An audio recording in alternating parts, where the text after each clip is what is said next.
Today I'm going to show you how to sculpt a gargoyle, or different ways that you can sculpt a gargoyle.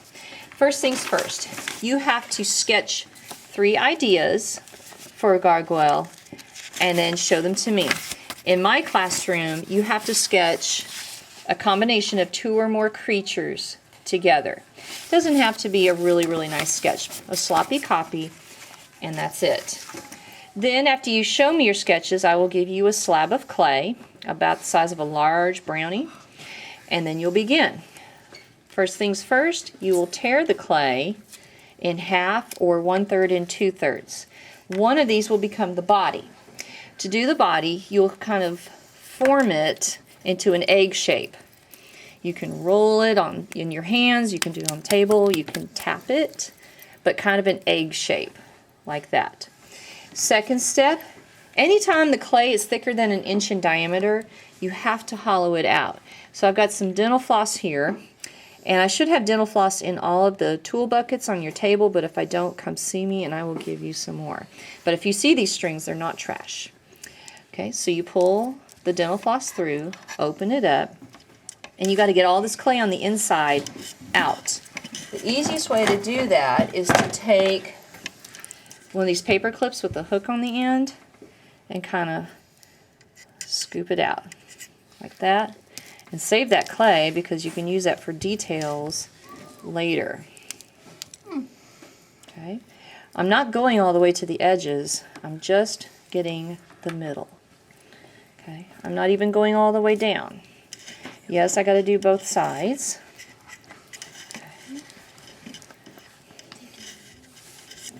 Like that. Okay. Alright, so there's that. Okay, so after you get the 2 ends hollowed out, you have to score, which means shallow scratches. Okay, like this.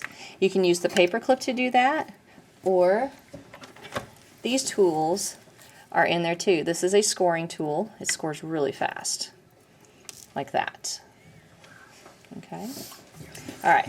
Then you take some slip, which is just clay and water, and it's also your glue. You put it on there and then press and wiggle. Now I just made a giant air bubble in there, didn't I?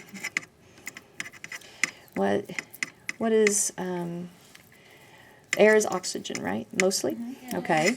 What happens to oxygen when it gets hot? It expands. It expands. It doesn't explode, it expands. Okay? So eventually, before I turn this in, I will have to take a paper clip and poke a hole in it so all that air on the inside has a way to get out. Because the clay, what happens to it when it gets really hot? It expands too. No. It expands. Yeah, in fact, it shrinks a little bit. So if that air on the inside doesn't have a way out, okay, it makes a way out. So don't let that happen to you. Anyway, how I blended it back together is I wet a finger and then I just erase. I erase the crack that was there. Sometimes people have a hard time doing that. They're like erasing, and there's still a line. Well, in that case, just take some slip and rub the slip on there. Okay? So now I've got a body. So now I can start doing the head and the neck. So I can start squeezing this into kind of a wing, being like a chicken wing, like that. Tap, tap, tap, and there we go. Then I can start sculpting a head. So if I want something with a snout, you know, like this one, or like this one, okay, I would roll a sphere. Okay. And then I would pull. Did you see how I wet my fingers? I'm sliding my fingers off and it's going to start making a snout like that. If I stay on one side, it starts to make almost like eye sockets like that. Your hands are your most important tool. Then I can use the tools to add other details. Like I can use this one and do the eyes. Because, you know, you don't want to just poke a hole for an eye. That looks so elementary. Yeah, it's just kind of cartoony looking. So the more details and features you can add, the better. Now this looks kind of silly, but if I want to make him look more sinister, then I could kind of press down on the eyes, and then you can get a little more. Yeah. Okay. All right. I kind of like this ridge. Sometimes you get things that happen and you think, ooh, I like that, I'm going to keep it. So I like that ridge that happened. I can also open the mouth by taking the paper clip and sliding it through like that. Okay. And then you can open it up. Some people like to put tongues and teeth and, you know, things like that. Okay. It does look like a duck. I'm going to put some nostrils. Again, all those little bitty details are going to make it look more secondary. Okay? All right. And again, anytime you put two pieces of clay together, you have to score, slip, press and wiggle. Okay? So, like that. Okay? If I do it right, I should be able to hold it and it stays on. Okay? All right. If you don't score, slip, press, or wiggle, things will just fall off. Trust me. And my alumni here, you know that, right? Yeah. Okay, so to make arms and legs, if you're going to have the gargoyle kind of sitting up, like this one, then you would just make arms by rolling coils like this, and then you can cut them in half. And to make hands, you know, you don't want to leave it like that. You know, let's get a little more detailed. So kind of pinch the end and then cut fingers. Okay, so you can cut a thumb like that. You can even cut more fingers if you want. Okay. You can form gestures like thumbs up or something. Keep the gestures appropriate, please. All right.